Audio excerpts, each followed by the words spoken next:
লেনদেন। জীবন চলার পথে আমরা উপার্জন মানেই লেনদেন।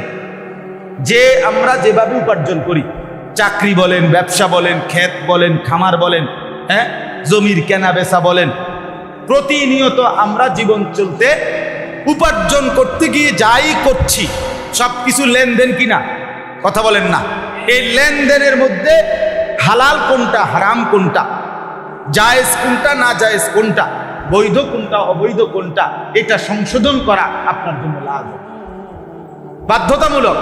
এটা আপনার ইসলাহের অংশ, এটা আপনার তাজকিয়ার অংশ, এটা আধ্যাত্মিকতা, এটাই তরিকত, তরিকতের এটাও একটা অংশ। ইমাম মুহাম্মদ রহমতুল্লাহ আলাই জগৎ বিখ্যাত ইমাম ছিলেন। ইমামে আজম আবু হানিফা রহমতুল্লাহর শ্রেষ্ঠতম শাগরিদ ছিলেন ইমাম মুহাম্মদ, জগৎ বিখ্যাত আলেম। 3 জন খলিফা বাদশাহ ওনার ছাত্র ছিলেন, এত বড় আলেম ছিলেন। এই উনাকে একবার উনার জামানায় উনি ইসলামের প্রায় সকল বিষয়ে কিতাব লিখছেন। তো উনারে একদিন বলছে, হুজুর, তাসাউফ, আধ্যাত্মিকতা, সুলুক, এই বিষয়ে আপনি কোনো কিতাব লিখলেন না? বললো, হ্যাঁ লিখছি তো। বলছে, কই, কোথায়? আমি যে কিতাবুল বুয়ু মুআমালাত, মানুষের লেনদেন সম্পর্কিত যেই কিতাবগুলো লিখছি, যেই অংশগুলো, এইটাই হচ্ছে আধ্যাত্মিকতা, এটাই তাসাউফ, এটাই সুলুক। অর্থাৎ কোনো মানুষের লেনদেন সঠিক, কোনো মানুষ হালাসা চলে, কোনো মানুষ জায়েজ না জায়েজ বাইসা চলে, এটা সবচেয়ে শ্রেষ্ঠতম আধ্যাত্মিকতা, এটা সবচেয়ে শ্রেষ্ঠতম সুলুক, তরিকত। বুঝেন না? এমনি তো আপনি করে বেসাক ধরেন, কথা বুঝছেন না? এমনি খুব একটা বুজুর্গির বাপ, আপনি তো আপনার লেনদেনের মধ্যে সুদ, আপনার লেনদেনের মধ্যে 2 নম্বরই, লাভ হইল কি? আমাদের এই কুয়ানি, এটাদের অর্থ কি? কথা বলে। এই জন্য 3 নম্বরে প্রত্যেক মানুষের লেনদেন, হালাল হারাম বাইসা, কোনটা জায়েজ কোনটা না জায়েজ, কোনটা হালাল কোনটা হারাম, আমার জীবনে আমার লেনদেন। আপনি যদি জমির কেনা বেচা করেন, তো এখানে হালাল হারাম কি জেনে নেওয়া ফরজ। আপনি যেই ব্যবসা, যেই চাকরি, যেই কামাই করেন, সবই না জানেন, আপনি যেই দোকানদারিটা করেন, এখানে হালাল হারাম কি কি, এটা জেনে নেওয়া আপনার জন্য ফরজ। ফরজ যে হুজুর আমার দোকানের মাল এই, আমারে কোম্পানি দেয় এমনে, আমার থেকে টাকা নেয় এভাবে, আমি এই কথাটা, আমার কোনটা হালাল কোনটা হারাম, আমারে যে বদনার লগে বালতি দেয়, বালতির লগে বদনা দেয়, বোঝেন না কথাটা, আমারে লোডার লগে বদনা দেয় ফ্রি, তো এটা হালাল না হারাম এটা জানার কোনো নিয়ম নাই না? এমনি কোম্পানি যেটা দেয় দেয়। কথা বলেন না কেন? আব্দুল সালাম ভাই কর না কেন? মানে দিন, আপনার ব্যবসা, আপনার যেটুকু, এটুকুর মধ্যে হালাল হারাম জেনে নেওয়া, এটা আপনার জন্য ফরজে আইন, ফরজে আইন। জমির লেনদেন, এই যে আমাদের সমাজে অহরহ আপনার বন্ধকের যেই নিয়মটা চলে আমাদের সমাজে, কোনো গুনাহ 1000 বছরও যদি চলে, তারপরও গুনাই, হারাম হারামই। এই যে আমাদের দেশে যে 20 শতক 30 শতক জায়গা আমি আপনারে দিলাম, আপনি আমারে 50,000 টাকা কি দিছেন? এর নিয়ম কি? বন্ধকের নিয়ম হইল, আমাকে দেশের নিয়ম হইল, যতদিন পর্যন্ত আমি এই টাকা শোধ করতে না পারবো, ততদিন পর্যন্ত ওই বেটা জমি এটা কি করে? চাষাবাদ করে ভোগ করে। এটা 100 হারাম, 100 হারাম, 100 হারাম, হারাম হারাম হারাম, এটা হারাম ব্যাপার। এটার থেকে যে টাকাটা কামাই খায়, হারাম খায়, শতভাগ হারাম। আপনি যদি বলেন, ওমা এই কথা তো আর শুনছিলেন না, আপনি শুনছেন, এটা আমার দোষ, আপনি শুনছেন না কেন? আপনি জিজ্ঞাসেন, কথা বলেন না কেন? আপনি জিজ্ঞাসা করছিলেন নি যে হুজুর আমি যে জমির এই লেনদেন করব, একজন মুফতি সাহেবের কাছে, আলেমের কাছে জিজ্ঞাসিলেন? যদি বলেন না জিজ্ঞাসি, উনি আমারে হালাল কইছে, তো হে হুজুর রে এখন আমরা কোন, তার বিচার আমরা মিললে করি, সেই হে হুজুর কেডা? ফয়েজ ভাই নাকি? বলে জিজ্ঞাসাই তো করেন না। আর রাখো হুজুর, হুজুরের কথা ধরলে চলতো না, সব কথা হুজুরের ধরে ফাটতা না। আরে আপনি পণ্ডিত মাতবুরি, হ্যাঁ, জিন্দিগি মানে চা দোকান, জীবন মানে বন বিড়ি, এই কদ্দুরি খাইয়া দাইয়া যাব জীবন কাটাইলে, এটাই জীবন? এই ভাত মাছ চাল ডাল পাঙ্গাস তেলাফিয়া এই জীবন? আস্তাগফিরুল্লাহ। কবর, আখিরাত, পরকাল, এরপরে গাছের ফল এখনো পরিপক্ক হয় নাই, বেচা লাইলেন কারে জিগায়া? পুকুরের মাছ আপনি দেখেনও নাই, আপনার কোনো আন্দাজও নাই, আপনি কি সবটা মাইপা কেমনে হালাল ব্যবসা পন্থায় বেচা কিনা করতে হয় সম্পূর্ণ আন্দাজের উপরে বিক্রি করে ফেললেন। তো এটা হালাল হলো না হারাম হলো জিজ্ঞেস করছিলেন? এর কি কোনো মাসালা নাই? এটার কি কোনো নিয়ম নাই? এই জন্য বাপ মুআমালা 3 নাম্বার, লেনদেন সংশোধন করা চাই, ঠিক করতে হবে লেনদেন। 4 নাম্বার মুআশারাত, পারস্পরিক আচরণ। আমি একজন মানুষ, এই আমার সাথে এই পৃথিবীর যত মানুষ, কেউ আমার মা বাবা, কেউ আমার দাদা নানা, কেউ আমার স্ত্রী, কেউ আমার ছেলে মেয়ে, কেউ আমার ভাই বোন, কেউ আমার চাচা দাদা, কেউ আমার মামা ফুফা, কেউ আমার বন্ধু, কেউ আমার প্রতিবেশী, কেউ আমার পার্টনার, কেউ আমার সাথে একলগে সফরে গেছি, ইত্যাদি ইত্যাদি। এই পৃথিবীর প্রত্যেক মানুষের সাথে আমার যেই সম্পর্ক, এই প্রত্যেকের সাথে কার সাথে আমার আচরণ কি হবে এটা জানা শরীয়ত থেকে, দিন থেকে, এটা আমাদের জন্য ফরজ দায়িত্ব, এবং সেই আলোকে আচরণ সংশোধন করা এটা আমাদের ইসলাম সংশোধনের অংশ। আমার মা আমার তার অধিকার আমার কাছে করবে, আমার জানা দরকার। আমার স্ত্রী তার অধিকার আমার কাছে করবে। আপনি যে আপন স্বাস্থ্য ভাই, আপনার আপন ভাতিজা, আপন ভাই, তারে এই পরশুদিনও আমি এক জায়গায় মাহফিলে গেছি, চেয়ারম্যান সাহেব বক্তব্য দিছে আমার বয়ানের পরে মুনাজাতের আগ টাইম। উনি বলতেছেন আফসুস কইরা, আপন ভাই, রক্তের ভাই, এই বেচারার ঘরের পাশ দিয়া শুধুমাত্র মানে 1 হাত জায়গা যদি দেয়, ওই পিছনের ভাইয়ের রাস্তা বাইর হইতে পারে, রাস্তা দিয়ে বাইর হইতে পারে, এ দেয় না, দিত না, ফেরে দিত না জায়গায়, 1 হাত জায়গা ছেড়ে দিবে না। প্রয়োজনে 30 বছর এটা লইয়া মামলা করবে, দিত। কিন্তু এবারে ওই 30 মাইল দূরে আরেকখানে গিয়া সেইখানে মাহফিলে বা মসজিদে অথবা কোনো জায়গায় কোনোখানে 30,000 টাকা দান কইরা একটা বিরাট স্লোগান লইয়া বাইতে যাচ্ছে, হ্যাঁ, জনাব অমুক 30,000, সবাই কইছে মার হাবা, হাবারে মার মার, মাশাআল্লাহ, খুশিতে মার হাবা লইয়া আইয়া করছে। ওই বেটার কপালে জুটে গেল, এখান থেকে বাড়ি সান্দিরাওয়ালার কপালে জুটে গেছে 30,000 টাকা। আপন চাস্তো ভাই 1 বিঘত জায়গা, তারে 500 টাকা দিলে, তারে 10,000 টাকা দিলে তার ছেলেটার ফর্ম ফিল আপ হয়ে যাইত। কথা বুঝছেন না? তার মেয়েটার বড় একটু উপকার হতো না, হেতের দিতাম, দরকার হলে সাবাই হালাই দিত। এটা কি ইসলাম? এটা দিন? তাইলে কার সাথে আমার আচরণ, হক কদ্দুর, এটা জানা আছে, জানা আছে। বন্ধু পাবে কদ্দুর, বাবা পাবে কদ্দুর, আচরণ। নবীজি বলছেন কিয়ামতের আলামত আতা আর রাজুলু ইমরাআতাহু, ব্যক্তি তার স্ত্রীর গোলামি করবে, ওয়া আক্কা উম্মাহু, মায়ের নাফরমানি করবে। নবীজি বলছে আকসা আবাহু আদনা সাদিকাহু, কিয়ামতের আলামত বাবাকে দূরে সরিয়ে দেবে, বন্ধুকে কাছে টেনে। হ্যাঁ, অসংখ্য যুবক আজকে ইয়াং ছেলে পেলে বন্ধুদের সাথে ঘন্টার পর ঘন্টা, ঘন্টার পর ঘন্টা জিন্দেগির সমস্ত উপার্জন সবকিছু বন্ধুদের পিছনে শেষ। কিন্তু বাবা ডাক দিল, তার সামনে 2টা মিনিটের জন্য বসতে তার রাজি না। বাবার সাথে সে দুশ্মনী, পরিবারের সাথে তার দুশ্মনী, কিন্তু বন্ধুদের সাথে তার গভীর মাথা। এটা তো ইসলাম না, এটা তো দিন না। তাহলে আমাদের পারস্পরিক আচরণ, কার সাথে আমার কি আচরণ, এটা ঠিক করা আমাদের জন্য জরুরি। আর সর্বশেষ হলো 5ম নাম্বার হলো আখলাক। প্রত্যেক মানুষের ভিতরে কিছু চরিত্র আছে, মন্দ চরিত্র, উত্তম চরিত্র। যেমন হিংসা, এটা উত্তম চরিত্র না মন্দ চরিত্র, এটা দূর করা ফরজ। আবার মানুষের কল্যাণ কামনা করা, এটা উত্তম চরিত্র না মন্দ চরিত্র, এটা আনয়ন করা, নিজের মধ্যে এই মানসিকতা তৈরি করা, এটা আমার দায়িত্ব।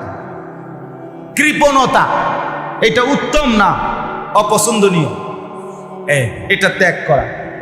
দানশীলতা, এটা উত্তম কিনা, এটা আনা। এই জন্য প্রত্যেক মানুষের কিছু মন্দ চরিত্র আছে, সেগুলো সরানো, উত্তম চরিত্র আছে, সেগুলো আনা। এটাকে বলা হয় আখলাক। তাহলে কয়টা হইল? 5। এই প্রত্যেক মানুষ তার জীবনে উলামায়ে কেরামের কাছ থেকে কোরআন সুন্নাহর আলোকে এই 5 জিনিস সংশোধন করতে হবে। নিজের ঈমান আকীদা 1, 2 নিজের ইবাদত আমল, 3 নিজের মুআমালাত লেনদেন, 4 নিজের মুআশারাত, সমাজের সকলের সাথে তার আচরণ, 5 তার ভেতরের আখলাক, চরিত্র। তাহলে একজন মুসলমানের দিন শেখা, কোরআন সুন্নাহর মাসআলা শোনা, জানা কি পরিমাণ দরকার। আমাদের দেশে মাহফিল, বছরে একবার মাহফিল হইয়া 2 বার হইলেই অনেকের মাথা ব্যথা। এত ওয়াজ দিয়ে করে কি? এত ওয়াজ দিয়া ঘাস কাটে, এত ওয়াজ দিয়া ঘাস কাটে। প্রতি মাসে ওয়াজ দিয়া করে কি? আপনি জানেনটা কি? আপনার শিখা হইল কদ্দুর এখনো? বলেন। ইমাম সাহেব জুমার নামাজে বয়ান করে, সামনের কাতারে মুসল্লি, হুজুরের ওয়াজ শুরু, এবার জুরানি শুরু। আপনি দেখছেন অসংখ্য মুসল্লি, আপনি চাইয়েন ইমাম সাহেবের বয়ান শুরু, এবার কি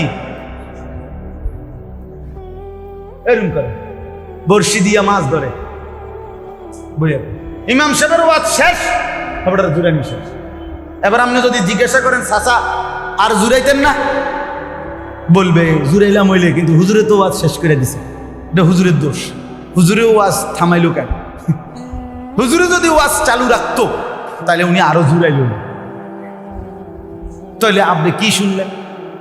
দিন কি শিখলেন? বাপ, আমার অনুরোধ আপনাদের কাছে, আরেকটু কাজে লাগান হায়াত, জিন্দেগি আরেকটু কাজে লাগান। এত খামখেয়ালি মনে করেন, এত চালাক মনে করেন না বাপ, এত চালাক মনে করেন। ইসলাম শুধুমাত্র একটি আমল, 2টি আমলের নাম ইসলাম না, পুরা দিন মানার নাম ইসলাম, পুরা দিন মানার নাম মুসলমান। আখিরাতে রব্বুল আলামিনের কাছে পুরা দিন বুঝাই, ঘন্টা মিনিট সেকেন্ড হায়াতের বুঝাই দিই। আল্লাহ তাআলা কোরআনে বলছেন, ফালা তাজলিমু ফীহিন্না আনফুসাকুম। বান্দা, মাস আমার, বছর আমার, সপ্তাহ আমার, দিন আমার, ঘন্টা আমার, সেকেন্ড আমার, মিনিট আমার, আমার দেওয়া সময়ে নিজের উপরে গুনাহ করে নিজের উপরে জুলুম করো না, নিজের বরবাদ করো না। আমি বান্দা সময় দিছি লম্বা, হায়াত দিছি লম্বা, কিন্তু আমি কসম বান্দা, আমি কিন্তু ছেড়ে দেব না। আমার প্রতি সেকেন্ডের হিসাব আমি নেব, প্রতি মিনিটের হিসাব আমি নেব, আমার এই হিসাব দিতেই হবে। তুমি এটা তামসা মনে করো, বিকালবেলা এটা ফালতু টাইম, রাত্রেবেলা ভাত খাইবার পরে এটা বেহুদা টাইম, আপনি বইয়ে বইয়ে মোবাইল টিপবেন আর বেডি চাইবেন আর নাচ গান দেখবেন। এই সময়ের কোনো দাম নাই। এটা আপনার আব্বার সময়, হ্যাঁ সময়, এটা আপনার আব্বার, এটা আপনার দাদার সময়। সময় কার? আপনাকে জবাব দিতে হবে না? এই আয়াতটা শুনেন এইবার, তাইলেই আমার কথা শেষ। এই আয়াত আল্লাহ তাআলা বলেন, ওয়াহুয়াল্লাযী জাআলাল লাইলা ওয়ান নাহারা, তিনি আল্লাহ যিনি বানিয়ে থাকেন আল লাইলা ওয়ান নাহারা, রাত এবং দিন। তাহলে রাত এবং দিন কে বানান? আল্লাহ। তাহলে প্রতি মিনিট, প্রতি সেকেন্ড পরিবর্তন করে কে?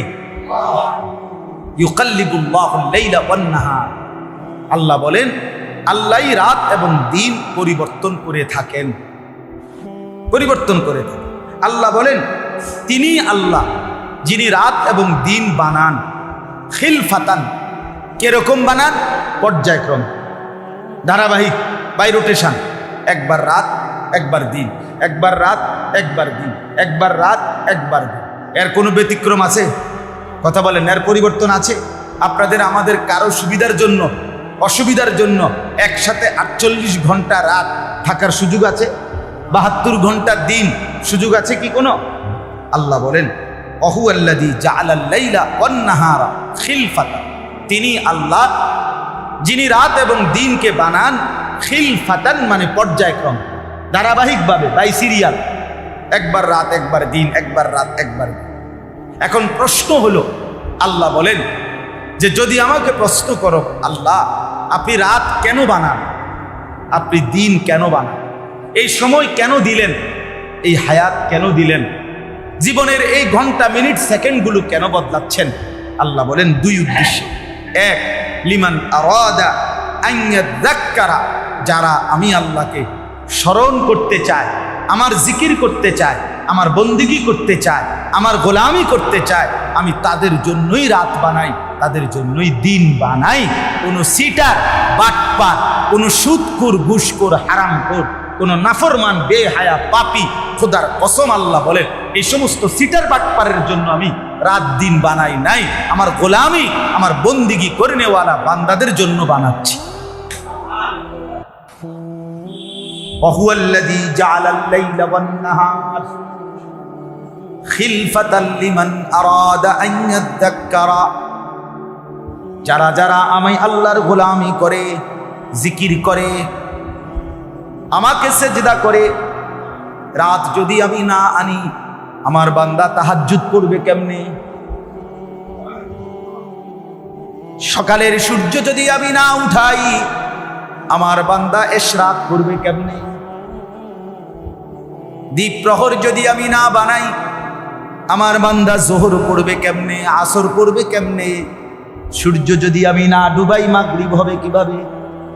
এই জন্য রব্বুল আলামিন বলে সময় বদলাই, রাত আনি, দিন আনি, সবগুলো ঘন্টা মিনিট সেকেন্ড আমি রব্বুল আলামিন আমার বন্দিগির জন্য। লিমান আরাদা আন ইয়াযাক্কারা, যারা যারা আমি আল্লাহকে জিকির করতে চায়, স্মরণ করতে চায় তাদের জন্য। হ্যাঁ, দুনিয়ার অনেক মানুষ হায় মুসলমান, অল্প কিছু সম্পদের মালিক, দুই চারটা দুনিয়ার লাইনের কিছু পড়ালেখা করে শুদ্ধ কথা বলে, হুজুররা করে কি, মাদ্রাসায় হয় কি, মোল্লা মুন্সিরা করেটা কি, ওদের কাজটা কি, ওদের দ্বারা উপকার কি হচ্ছে দেশের, জাতির, ওদের দ্বারা? আরে বেটা, ওদের দ্বারা পৃথিবীর স্বাভাবিক এই গতি, আসমান এবং এই জমিনের এই পর্যায়, রাত্র দিনের এই আবর্তন, আল্লাহকে যারা ডাকে, কোরআন যারা পড়ে, সেজদা যারা করে, খোদার কসম তাদের কারণেই পরিবর্তন হচ্ছে, তোমার বাপ দাদা 14 গোষ্ঠীর কারো কারণে নয়, গোলামির কারণে, সেজদার কারণে। আমার শায়েখ আল্লামা মুফতি মুশতাকুর নবী সাহেব হুজুর অনেক সময় বলে যে এই শহরে, মনে করেন ঢাকা শহর, এক শহরে এক রাতে যে পরিমাণ গুনাহ হয়, অসভ্যতা, নোংরামি, গান, বাদ্য, নাচ গান, জিনা, ব্যভিচার হয় রাত গভীরে, এক রাতেই আল্লাহর গজব ধ্বংস করে দেওয়ার কথা ছিল, কিন্তু রাতের 4টা বাজে, 3টা বাজে, মাদ্রাসার হেফজখানার শত শত ঢাকা শহরের গলিতে গলিতে, ভবনে ভবনে রাতের 3:30, 4টা বাজে 8 বছরের 10 বছরের কিছু মাসুম বাচ্চা রাত গভীরে উঠা উজু কইরা মালিকের কোরআন নিয়া হাফেজ সাহেব হুজুরের কাছে সবক দেওয়ার জন্য পড়তে বসে। খোদার কসম আল্লাহ তখন আরশে আজিম থেকে বলে যে হায়, নাফরমানদের নাফরমানির কারণে আমি তো চেয়েছিলাম আযাব দিয়ে ধ্বংস করে দিতে, কিন্তু তোরা জেগে গেলি, আমার কোরআন নিয়ে বসে গেলি, তোদের বরকতে আমি আযাব তুলে নিলাম, তোদের বরকতে আমি আযাব তুলে নিলাম, তোদের সেজদা, তোদের গোলামি আমার পছন্দ হয়েছে, এদের বরকত। এজন্য দিনকে ভালোবাসেন, মাদ্রাসাকে ভালোবাসেন, কোরআনকে ভালোবাসেন, বাপ উলামায়ে কেরামকে ভালোবাসেন, আল্লাহর সাথে আখিরাতের সাথে সম্পর্ক বাড়ান। আগামী জেনারেশন, আগামী প্রজন্মকে দিন থেকে বঞ্চিত করেন না, কোরআন থেকে বঞ্চিত করেন না। সারাটা দেশ অস্থির, সারা দেশ লক্ষ কোটি আমাদের সন্তান, আমাদের ভাই অস্থির হয়ে আছে, অস্থির হয়ে আছে। হায় জাতি, হায় প্রজন্ম, নতুন জেনারেশন, আগামী সময়ে কি হবে তাদের, কি শিখছে, কি পড়ছে, কে কাকে নিয়ে খেলতেছে। হায় আল্লাহ, হায় আল্লাহ, তাজা রক্ত, তাজা খুন আমার জমিন গড়াগড়ি করছে। যে কয়জন সন্তান মায়ের বুক খালি হইল, সে মায়ের আহাজারিটা কি বলে। এই আজকে 2-3 দিন কি পরিমাণ গোলযোগ সারা দেশে চলতেছে। স্কুল কলেজ ইউনিভার্সিটির ছাত্র ভাইরা, এই জেনারেশন, কে তাদেরকে ফিরাবে, কে বুঝাবে, কে কি বলছে, কি কি করছে।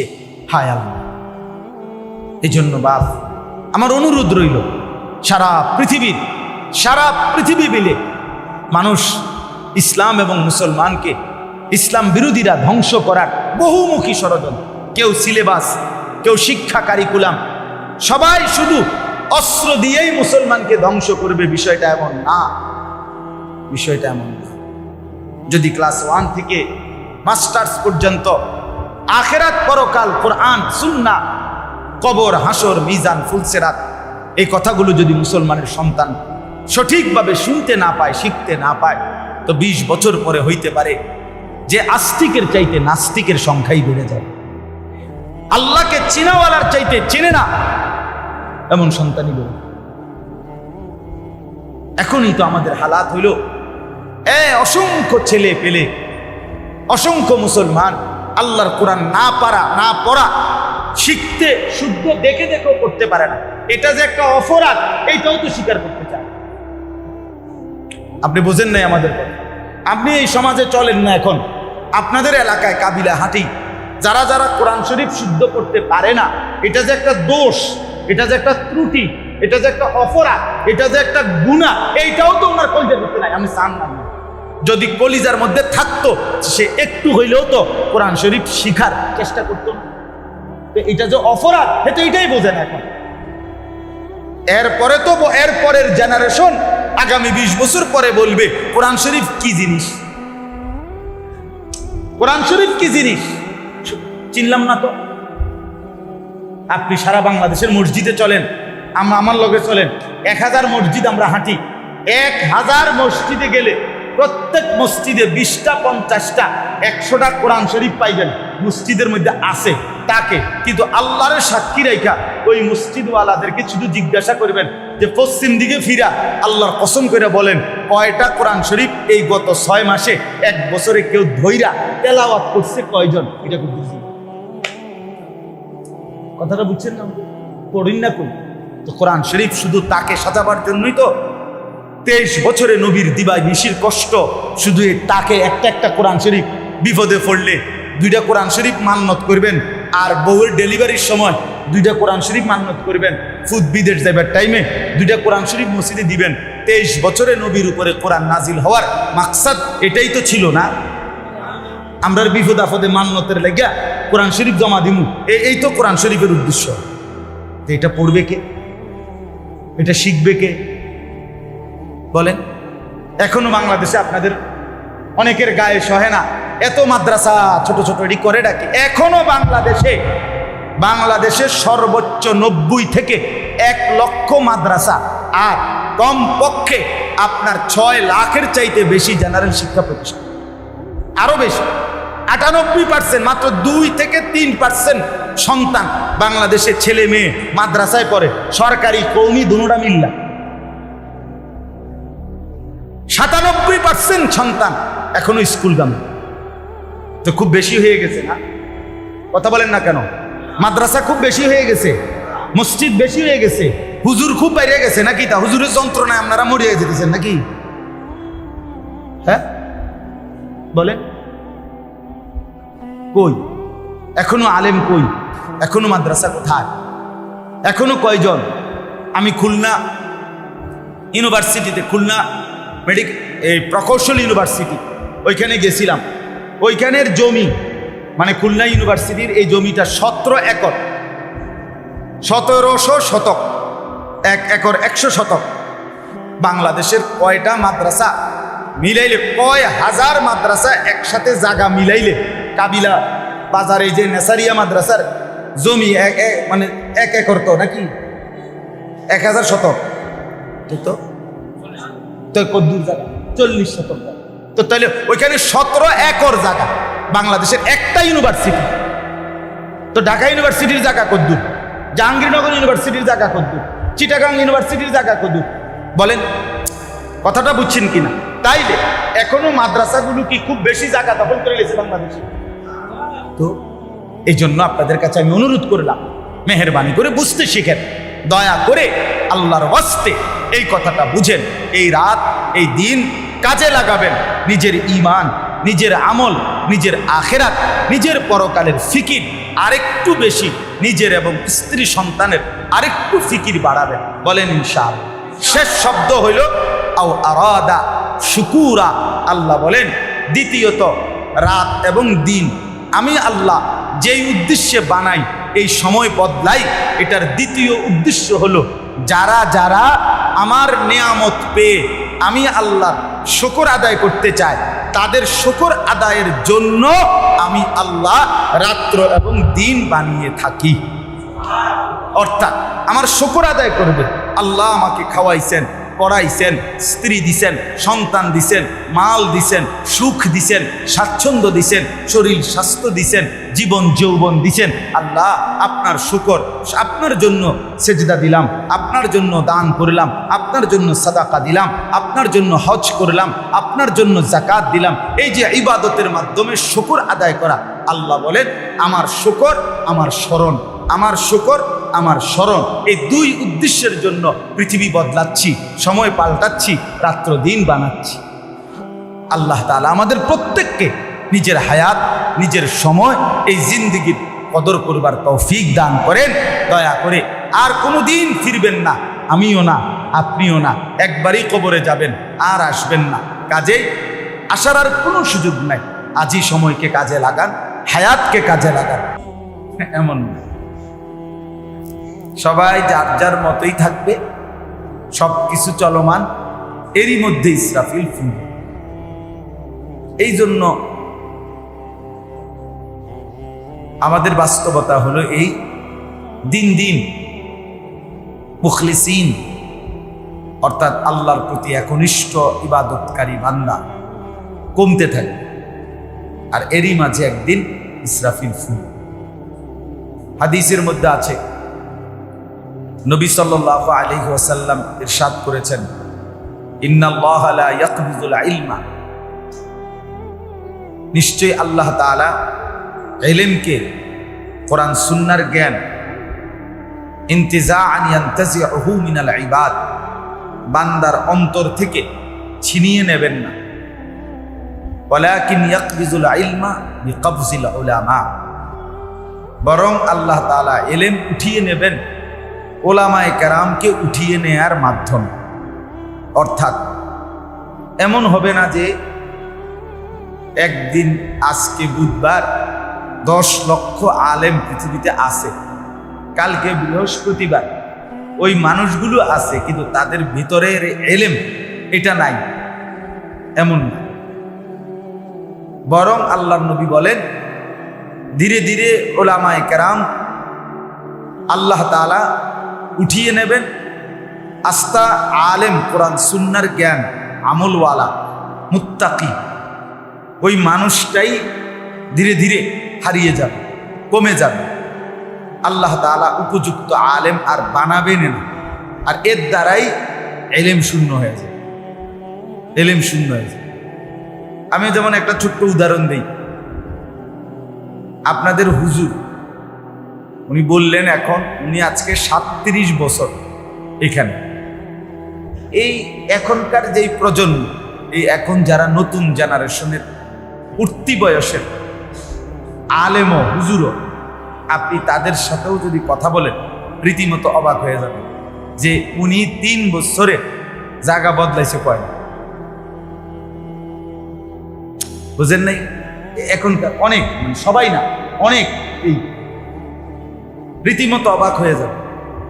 আমার আব্বা কুমিল্লা শহরে ঠাকুরপাড়া বড় মসজিদ বলে, ওইখানে আমার আব্বা 43 বছর এক টানা এক মসজিদে ইমাম দিচ্ছে।